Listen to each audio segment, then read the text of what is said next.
ग्रस्तांसाठी तातडीची मदत जाहीर झाली आहे। 11,500 कोटींचं पॅकेज आता जाहीर झालं। या क्षणाची सगळ्यात मोठी बातमी, दुरुस्ती आणि दीर्घकालीन उपायांसाठी 11,500 कोटीस मान्यता देण्यात आली आहे। मुख्यमंत्री उपमुख्यमंत्री यांच्या उपस्थितीत राज्य मंत्रिमंडळाच्या बैठकीतला महत्त्वपूर्ण निर्णय मानला जातो।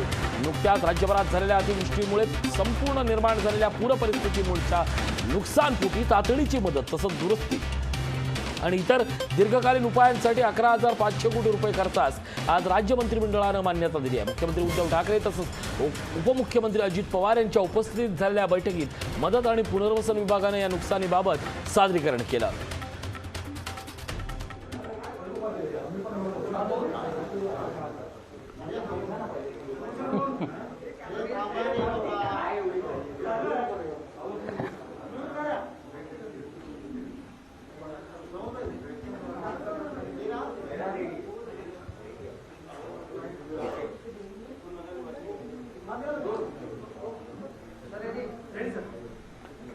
नमस्कार, माझ्यासोबत सन्माननीय मंत्री नवाब मलिक साहेब आहेत। कोकण आणि पश्चिम महाराष्ट्रासह महाराष्ट्रात अतिवृष्टी, महापूर, दरडी कोसळून झालेला मृत्यू अशा आपत्तीमध्ये महाराष्ट्रातील अत्यंत दुःखद आणि वेदनादायी घटना घडल्या। महाराष्ट्रातील एकूण या सर्व बाधित लोकांसह झालेलं नुकसान, शेतीचं नुकसान, रस्त्याचं झालेलं नुकसान, MSCBचं झालेलं नुकसान, घरांचं नुकसान, मत्स्य व्यवसायाचं झालेलं नुकसान आणि याबरोबर एकूण संपूर्ण काही दीर्घकालीन योजना, त्याची सविस्तर माहिती मी पुन्हा देणारच आहे। कोकण विभागातील दीर्घकालीन योजना या सर्व बाबींसाठी आता 11,500 कोटीचं पॅकेज महाविकास आघाडी सरकारने घोषित केलेलं आहे। यामध्ये विशेष रूपानं सानुग्रह अनुदान म्हणून प्रति कुटुंब SDRFच्या निकषाच्या पलीकडे जाऊन 5,000 रुपये SDRFचे निकष आहेत सानुग्रह अनुदानाचे, ते आम्ही वाढवून 10,000 रुपये करतो आहोत। त्याबरोबर दुकानदारांसाठी 50,000 रुपये आणि टपरी धारकांसाठी 10,000 रुपयाची मदत राज्य शासनाने घोषित केलेली आहे। पूर्णतः घर पडलं असल्यास 1,50,000 रुपये, 50% पर्यंत क्षतिग्रस्त झालेल्या घरासाठी 50,000 रुपये आणि त्याबरोबर 25% पर्यंत क्षतिग्रस्त घरासाठी 25,000 आणि अंशतः घरासाठी किमान 15,000 रुपये अशा प्रकारे ही घोषणा माननीय मुख्यमंत्री महोदयांच्या निर्देशाप्रमाणे आज कॅबिनेटमध्ये झालेल्या चर्चेनुसार या सर्व आपदग्रस्त लोकांच्यासाठी ही घोषणा होत आहे। याबरोबर शेतीचा प्राथमिक अंदाज आता आलेला आहे, पुन्हा पंचनामे सुरू आहेत। 80% आता आमच्याकडे माहिती उपलब्ध झाली, साधारण 4 लाख हेक्टर शेतीचं नुकसान आता झाल्याची माहिती आहे। पुन्हा पूर्णतः पंचनामे झाल्यानंतर त्याची माहिती होईल आणि त्याचबरोबर मत्स्य व्यवसाय असतील त्यांना सुद्धा मदत या ठिकाणी केली जाणार आहे। MSCBचं नुकसान झालेलं आहे। ग्रामीण विकास विभागाचं, ग्रामीण विकास म्हणजे ग्रामीण भागातील रस्ते, शाळा याचा सुद्धा यामध्ये समावेश आहे। आणि PWDच्या जवळपास 2,500 कोटी रुपये तो सुद्धा समावेश आहे। नगर विकास विभागांचे म्हणजे शहरी भागातील रस्ते आणि नाल्यांचं मोठ्या प्रमाणात नुकसान झालेलं आहे, त्याचा सुद्धा यामध्ये समावेश आहे। अशा प्रकारे 11,500 कोटी रुपये, 11,500 कोटी रुपये या सर्व आपत्ती भागातील लोकांसाठी आणि त्या विभागासाठी ही मदत आज सरकारने जाहीर केलेली आहे।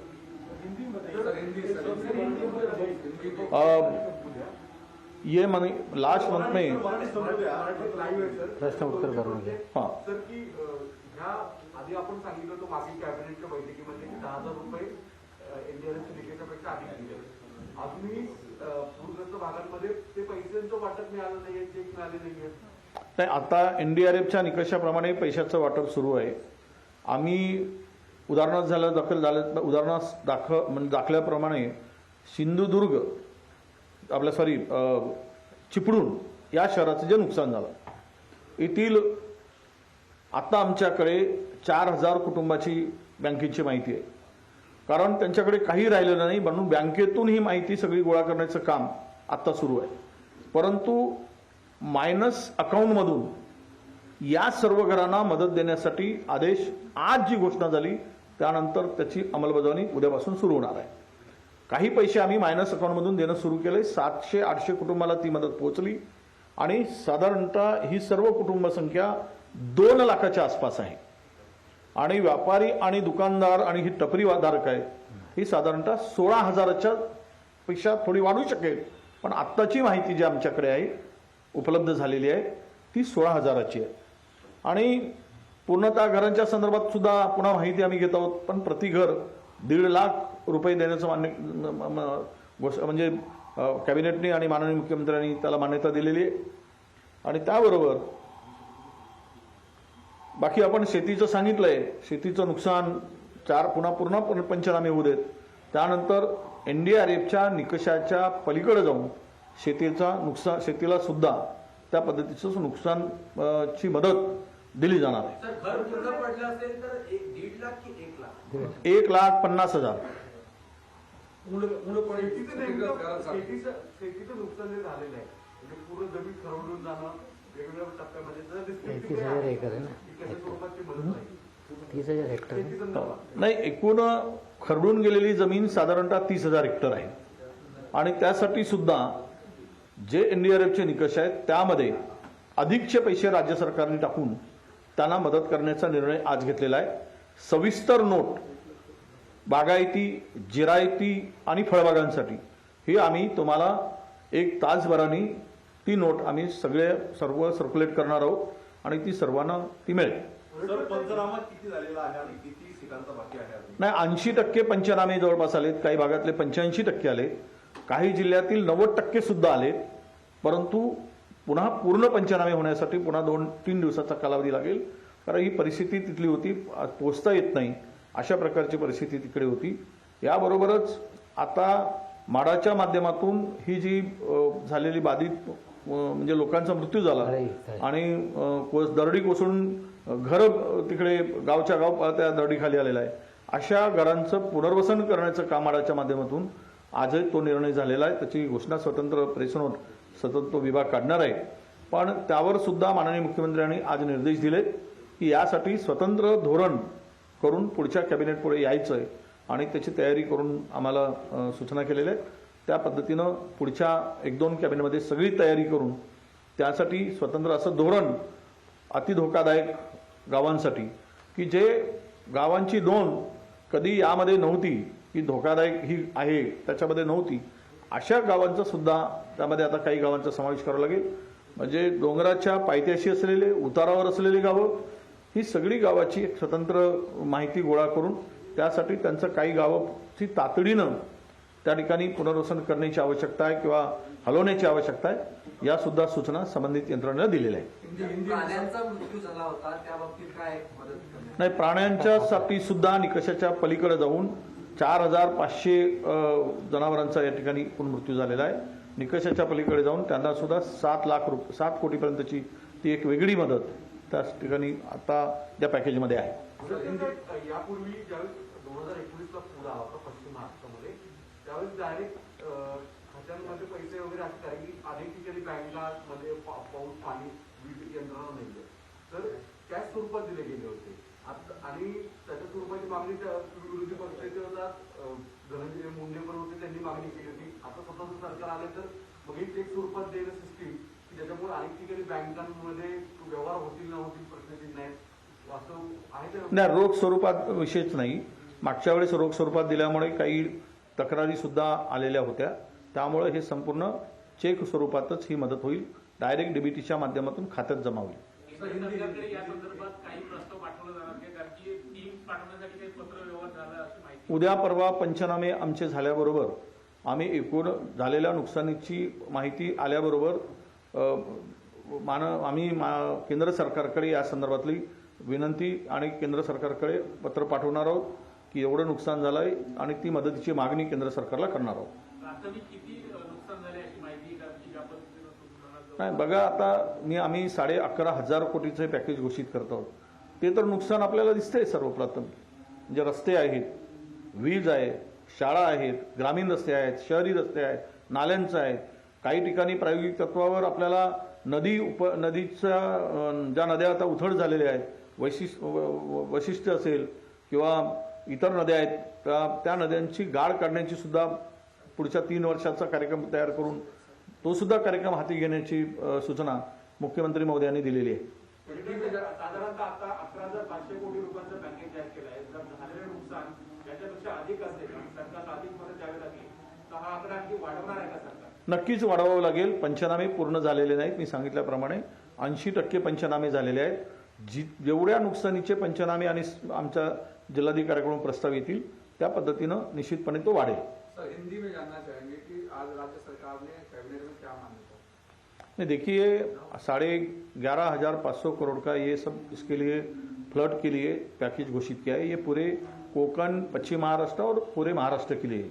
इसमें अमरावती हो, अकोला हो, नागपुर हो, इसका भी समावेश है.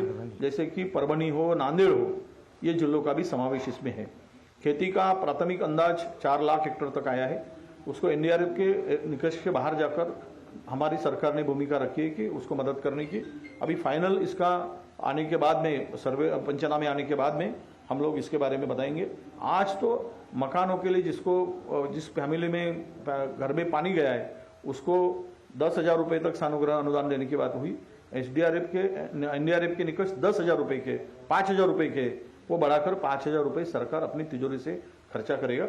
इसी के साथ में दुकानदार जो जिसके पूरे पानी से 10-11 फीट पानी भरा था तो नुकसान हुआ है, दुकानदार के लिए, शॉपकीपर के लिए 15, शॉप के लिए 50,000 और टपरी धारक जो होता है छोटा छोटा चाय की स्टॉल वालों के लिए उसके लिए 10,000 रुपये और पूरा मकान पूरा गिरा हुआ है तो उसके लिए 1,50,000 रुपये और उसमें 50% अगर होगा तो 50,000, 25% होगा तो 25,000 और थोड़ा अंशतः होगा तो उसके लिए 15,000 रुपये ये लगाया गया है. विशेष रूप से रास्तों का भी, पीडब्ल्यूडी का भी 2500 करोड़ का भी नुकसान हुआ है, ऐसा उनके पास में रिपोर्ट आया है.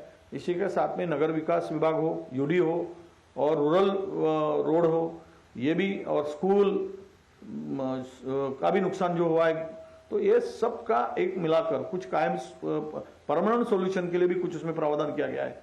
ये सब मिलाकर 11,500 करोड़ रुपए सरकार ने, ये आज माननीय मुख्यमंत्री जी के निर्देश से कैबिनेट ने मान्यता दी है और ये पैकेज आज घोषित हुआ है. Thank you. जिन लोगों आप बताइए. मृत्यु हुई है, क्या उनके जो हाँ, मृत्यु हुई उनके लिए एसडीआरएफ के निकष के हिसाब से 4 लाख रुपया और सीएम साहब के रिलीफ फंड से 1 लाख रुपये और हमारे गोपीनाथ राव जी मुंडे अपघात बीमा जिसके जो किसान है जिसके पास में 7/12 है उसके माध्यम से 2 लाख रुपया और प्राइम मिनिस्टर साहब ने घोषित किया है वो 2 लाख रुपया. ऐसे करके एक 9 लाख रुपए का पैकेज उसके लिए होगा. सर, एक सवाल और भी है कि राज्य सरकार क्या अगर पूरी तरीके से पंचनामा पूरा हो जाएगा उसके बाद जो एडिशनल पैसा है उसको और ऐड करेगी, केंद्र सरकार से डिमांड करेगी, किस तरीके से? निश्चित रूप से ये दोनों की जिम्मेदारी बनती है. जो भी डिजास्टर होता है, जो आपत्ति आती है तो उसके लिए केंद्र सरकार के एनडीआरएफ के निकष के हिसाब से राज्यों को मदद मिलनी चाहिए, ये सबकी भावना होती है. वैसा पत्र लेटर भी हम लोग भेजेंगे और उनसे मांग करेंगे, रिक्वेस्ट करेंगे और राज्य सरकार भी अपनी जो भी एडिशनल खर्चा आता है वो भी करेगा. सवाल अभी यही आता है कि ये जो बढ़ेगा क्या, तो निश्चित रूप से बढ़ेगा तो उतनी मदद और एडिशनल ज़्यादा की मदद दी जाएगी. सर, निर्बंध शिथिल करण्यासंदर्भात पुण्यामध्ये आंदोलन सुरू आहे आणि तिथल्या व्यापाऱ्यांचं म्हणणं आहे की पुण्याला एक वेगळी वागणूक दिली जाते आणि Positivity. माफ दिलं जाते. कशा पद्धतीने बघताय? नाही, या संदर्भात मुख्यमंत्री महोदयांनी भूमिका मांडलेली आहे आणि मुख्यमंत्री महोदय या संदर्भातला निर्णय घेणार आहे. ट्रेन शुरू करने को लेकर हाँ, मैं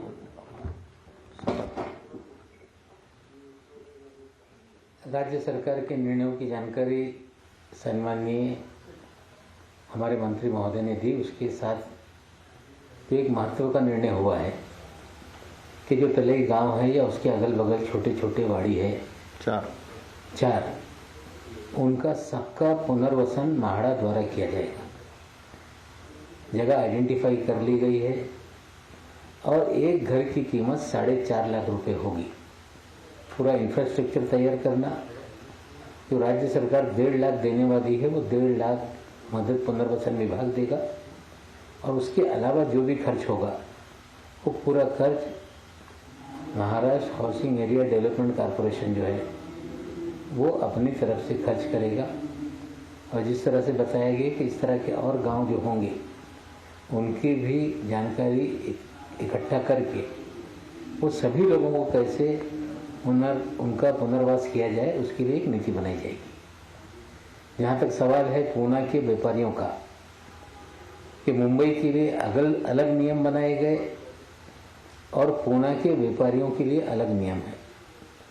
महाराष्ट्र के 11 जिले ऐसे हैं जहाँ पर पॉजिटिविटी रेट 5% से ज़्यादा है। जो केंद्र सरकार ने गाइडलाइन बनाई है उसके अनुसार वहाँ पे कोविड कंट्रोल करना है तो कुछ निर्बंध लगाए जाने चाहिए। मुंबई में पॉजिटिविटी रेट ये लगभग 1% के नीचे आ गई है, इसलिए मुंबई में शिथिलता दी गई। दुकानें 10 बजे तक खोली जाएंगी, लेकिन पूना में जैसे ही पॉजिटिविटी रेट कम होगी निश्चित रूप से जहाँ जहाँ 11 जिलों में परिस्थिति कंट्रोल में आएगी वहाँ भी शिथिल नियमों को किया जाएगा। हिंदी में जाना चाहिए ट्रेन को लेकर के, क्योंकि लोकल ट्रेन को लेके किसी भी प्रकार के आम लोगों को सफ़र करने का कोई भी निर्णय नहीं लिया गया। पूरे दुनिया में चाहे वो अमेरिका हो, यूनाइटेड किंगडम हो, स्पेन हो, रशिया हो, पूरी दुनिया में तीसरी लहर बड़े पैमाने पे आई हुई है। जितना हो सकता है नियंत्रित करने के लिए वो निर्बंध जारी रखना ये जरूरी है। हमें लगता है कि कुछ राजनीतिक दल आंदोलन की बात कर रहे हैं, हमें लगता है वो अपने ही नेता मोदी जी की बात मानने के लिए तैयार नहीं। मोदी जी बार बार कह रहे हैं कि लोगों में जाओ, जागरूकता निर्माण करो, तीसरी लहर का खतरा है। हमें लगता है कि जो भी नियम में ढील दी गई वो जितने नियंत्रित चीजें हो सकती है उतनी ढील दी गई है। और भी अगर हम लोग तीसरी लहर तक नहीं जा पाए तो निश्चित रूप से और भी ढील देने का काम सरकार के माध्यम से होगा।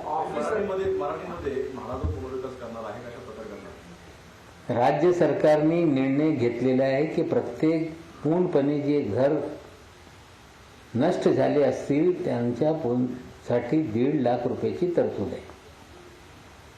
म्हाडाच्या माध्यमातून तळेगाव त्याच्या शेजारचे 4 वाड्या यांच्या पुनर्वसनाची जबाबदारी हे म्हाडाने स्वीकारलेली आहे। त्या घरांची किंमत जवळपास प्रीफॅब टेक्नॉलॉजीच्या माध्यमातून 4.5 लाख रुपये किमतीची घर तिकडे बांधण्यात येणार आहे, इन्फ्रास्ट्रक्चर उभारण्यात येणार आहे आणि 1.5 लाख रुपये मदत व पुनर्वसन करून जे मिळणार आहे त्यापेक्षा जास्त जे पैसे लागणार आहे ते म्हाडा स्वतः खर्च करून त्या गावाच्या पुनर्वसन करण्याचं काम करेल।